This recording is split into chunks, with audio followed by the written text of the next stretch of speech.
ആലും സ്നേഹസുഖം നേടിയിട്ടില്ല.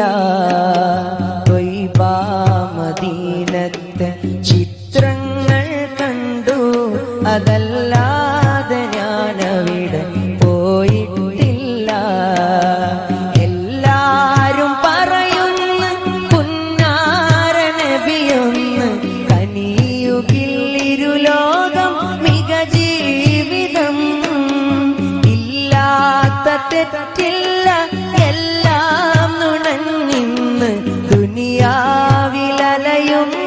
ദുരജീവിതം. എന്നാലും അല്ലാഹുവിന്റെ റസൂലിന്റെ കാരുണ്യം